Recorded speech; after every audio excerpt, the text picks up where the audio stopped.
Have you ever sat quietly in your favorite chair, hands folded in your lap, and wondered when exactly the silence between you and your children became so loud? It starts slowly, doesn't it? A few missed calls, a holiday that used to be filled with laughter and hugs. Now just a polite text, "Hope you're doing well, Mom." And maybe a heart emoji, as if that tiny red icon can fill the space they used to take up in your living room, your kitchen, your arms. You wait, telling yourself they're busy, that life is hectic, that it's not personal, and maybe it isn't. But that doesn't mean it doesn't hurt. There's a kind of loneliness that only comes when you're surrounded by memories.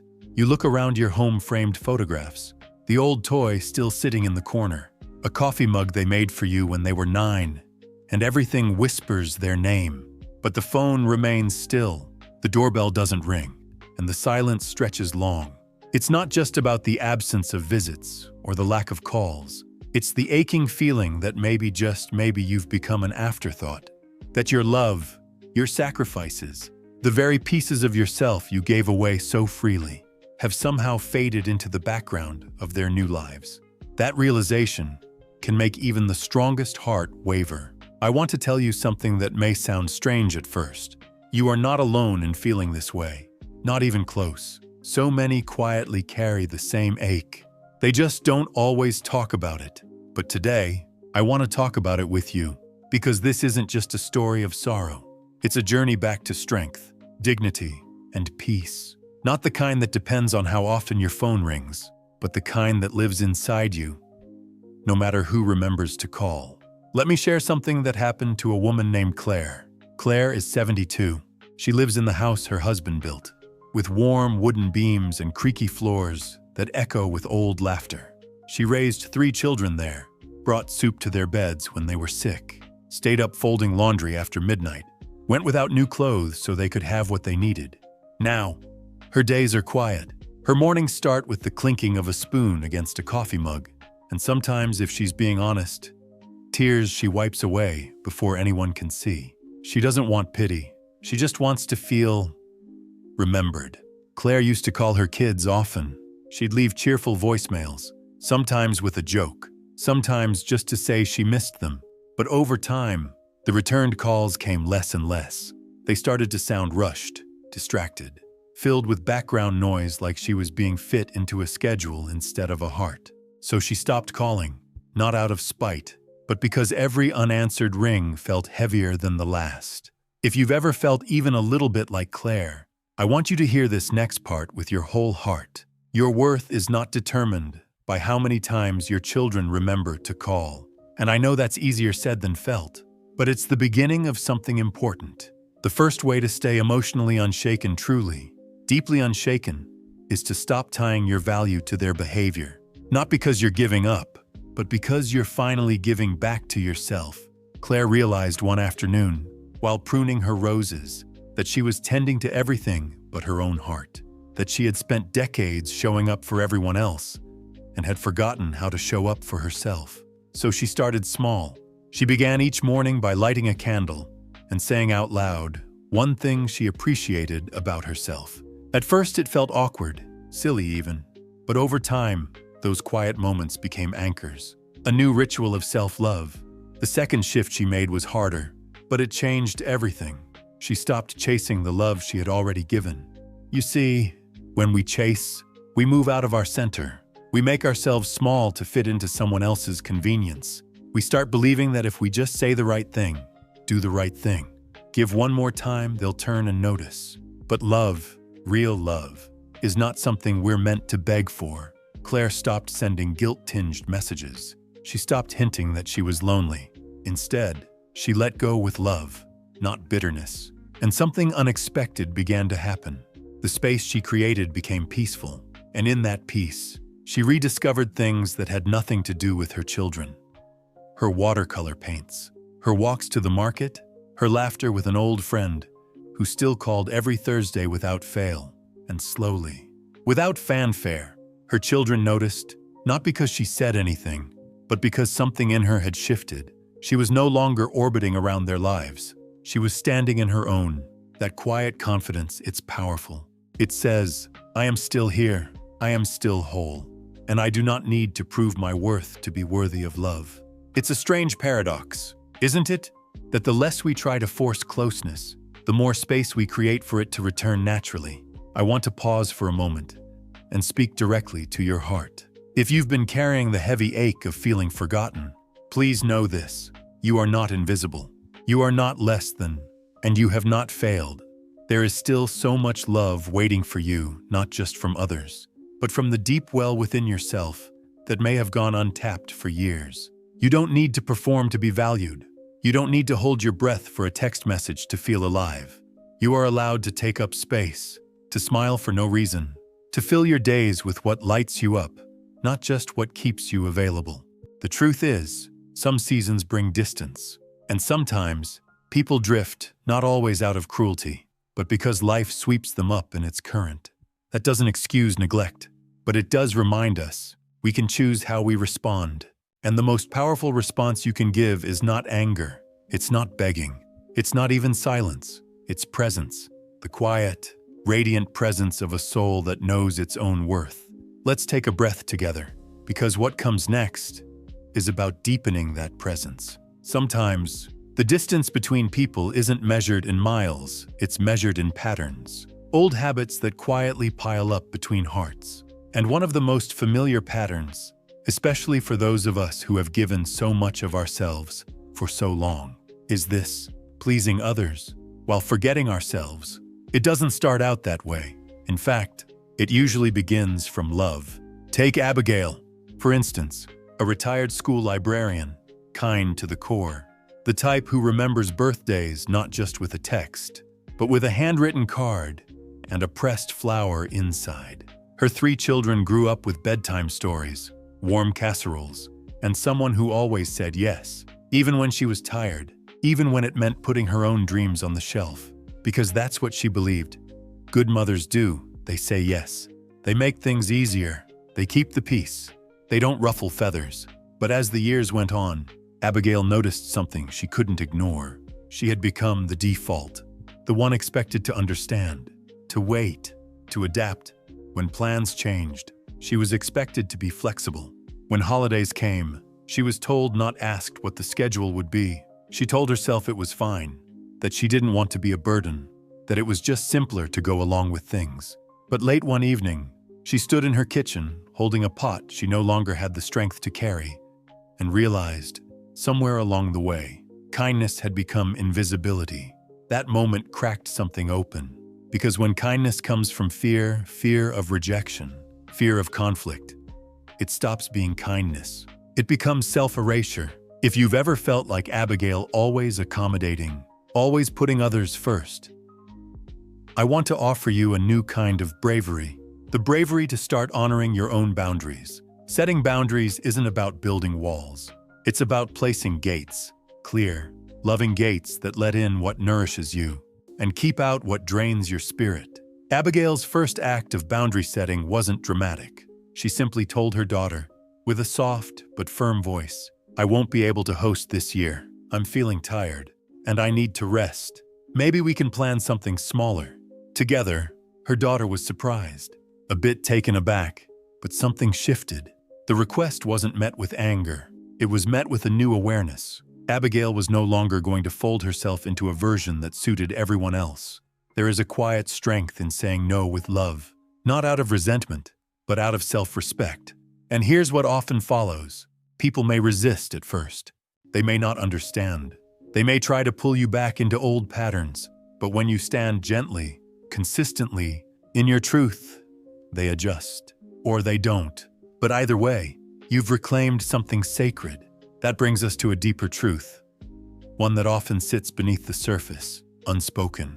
Many of us, particularly those who grew up in times when emotions weren't openly discussed, learned to avoid conflict at all costs. We swallowed our feelings, smiled when we were hurting, stayed silent so others could speak. But silence, over time, becomes a burden. And conflict avoidance isn't peace, it's a performance, one that drains us more than we realize. Take Henry, a quiet man who spent his whole life working hard and providing. He never raised his voice, never imposed. Even in retirement, he made himself small around his grown sons. trying to stay out of the way. But in doing so, he began to disappear. He told himself that staying quiet meant staying connected.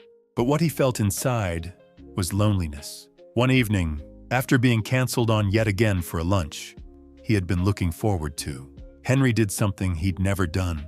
He spoke up not with anger, but with clarity.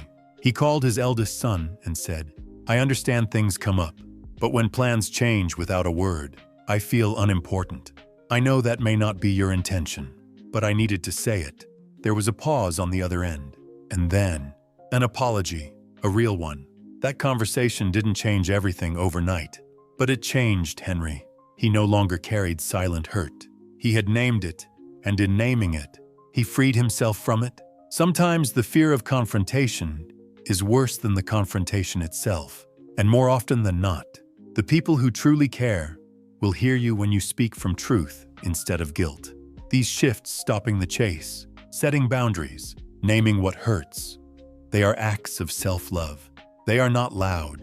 They don't require anger or force, but they change the entire tone of our relationships because they change the way we show up within them. And slowly, something beautiful begins to unfold. When you stop waiting to be chosen and start choosing yourself, you walk differently, you breathe deeper, you smile more often, not because everything is perfect, but because you are no longer pretending. Let's pause for a moment. Think about the last time you did something purely for yourself, not to earn affection, not to fill time, but because it lit you up. It could be as simple as buying fresh flowers, taking yourself out to lunch, or watching the birds from your balcony with a cup of tea and no one to impress. These moments may seem small, but they are declarations. Declarations that your time, your joy, your presence matter. This is where respect begins, not with them, but with you. When you carry yourself with quiet dignity, when you honor your needs, when you no longer shrink or chase, you don't need to demand respect. You become it, and those around you begin to notice, even if they don't say it right away. Even if it takes time, people sense authenticity. They respond to steadiness. You become the calm in the room, the one who is no longer waiting for permission to feel whole. It's not a straight line. There are days when the silence feels heavier than usual, when the memories sting a little more. But even on those days, you are not powerless. You can choose, again and again, to return to your center, to the place where your worth is not up for debate. You've walked through too many seasons, faced too many storms, to forget who you are now. And yes, you deserve to be at peace, not just with the world, but with yourself. Let's take another breath together, because something inside you is already starting to shift. There's something extraordinary that begins to happen when you stop waiting to be seen and start living as though you already are. It's not always sudden. Sometimes, it's in the quiet way you walk into a room and carry your shoulders differently, or the calm that enters your voice when you say, "No, thank you," and mean it, or the joy you allow yourself to feel, even when no one else is watching. Madeline, a widow in her late 60s, spent years trying to rekindle closeness with her only son. She'd bake his favorite cookies, drop off little gifts, send cheerful messages just to let him know she was thinking of him. She never asked for anything in return except his time, but time, it seemed, was the one thing he never had. At first, she internalized it. Maybe she talked too much.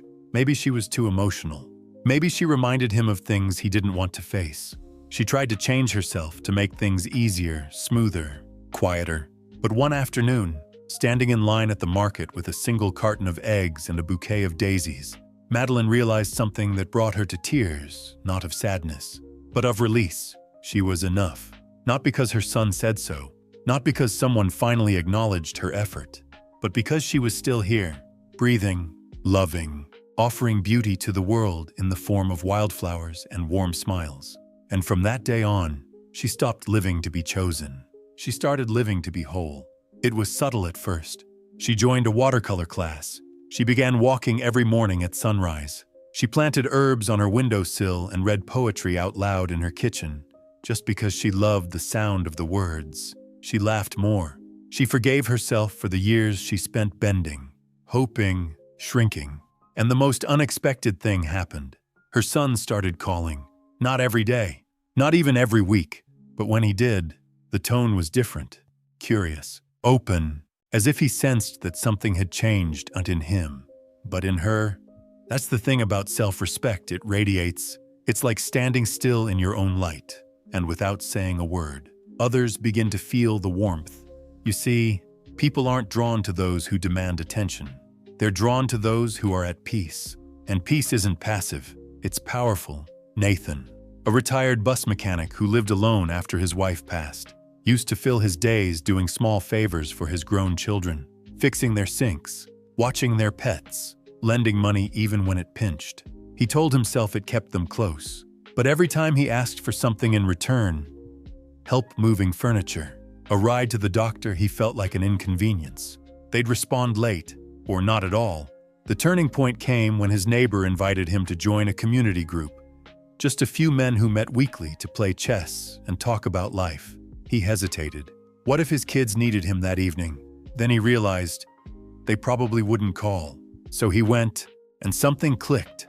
These men saw him not as a service, or a helper, or someone to manage, but as a whole person with stories and opinions and humor that deserved to be heard. Nathan stopped waiting by the phone.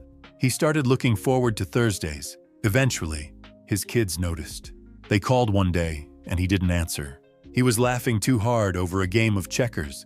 When he returned the call, his voice was light. There was no guilt, no frustration, just presence.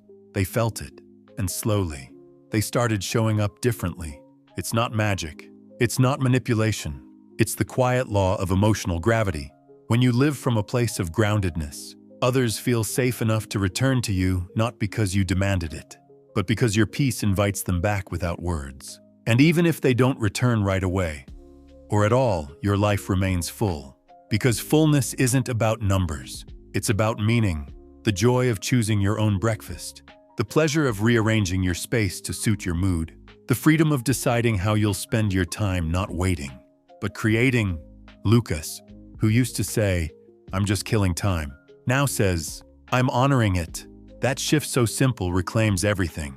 You're no longer reacting to what others do or don't do. You're responding to your own spirit. And you begin to notice things you hadn't seen in years.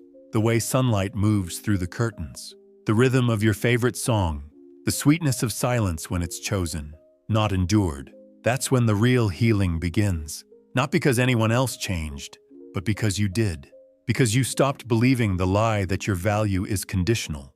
Because you stopped chasing approval that was never yours to earn.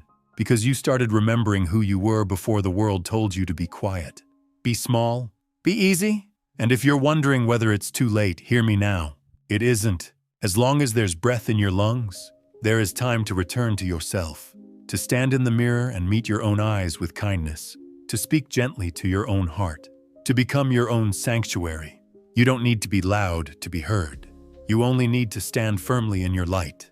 And from that place, from that quiet, rooted place, you will weather the distance, the silence, even the sorrow, not untouched, but unshaken, because the strength you seek isn't in their hands. It's in yours. Let that truth settle deep into your bones. You don't have to beg to be loved. You are love. You are worthy. You are already enough. If you're still with me, I want to take a quiet moment and say something simple and sincere. Thank you. Thank you for listening with an open heart. Thank you for sitting in this space, not just with me, but with yourself. Because sometimes, the hardest thing isn't the silence from others.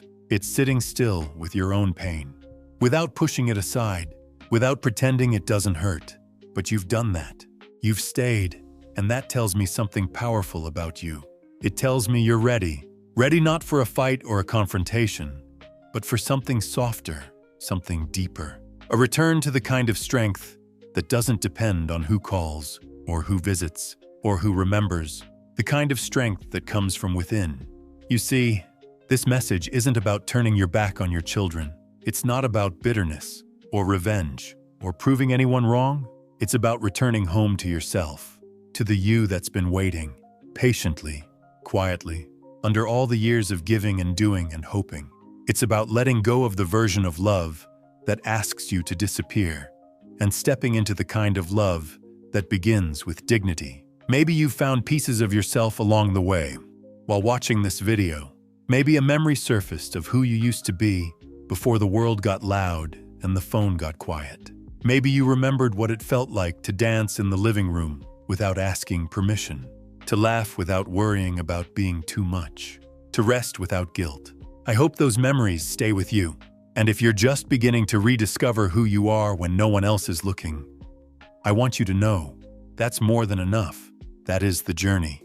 There's a comment section below, and if you feel safe to do so, I invite you to share a little of your story. Not for sympathy, but for solidarity. Has your relationship with your adult children changed over time? What has helped you stay grounded, stay soft, stay strong? I read your stories, and I truly know that someone else out there will read yours and feel less alone because of it. This is how we reclaim connection.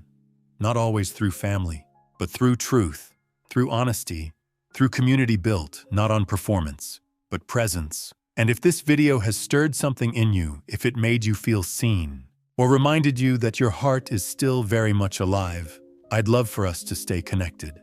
There's a little red button below that says subscribe. You don't have to, but if you do, it tells me you want more of these conversations.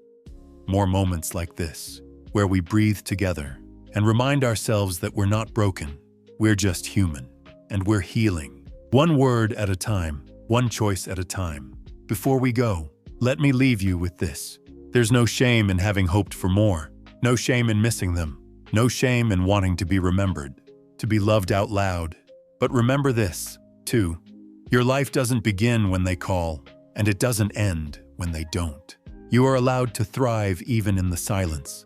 You are allowed to bloom even if no one applauds. You are allowed to feel joy and beauty and meaning, even in moments they do not witness, because none of that is proof of your worth. Your worth lives in the way you rise every morning, in the way you choose to smile at a stranger, in the way you carry decades of wisdom in your voice and still speak with gentleness. You are more than someone's parent. You are a whole, complex, radiant soul. And if no one has told you lately, I see you.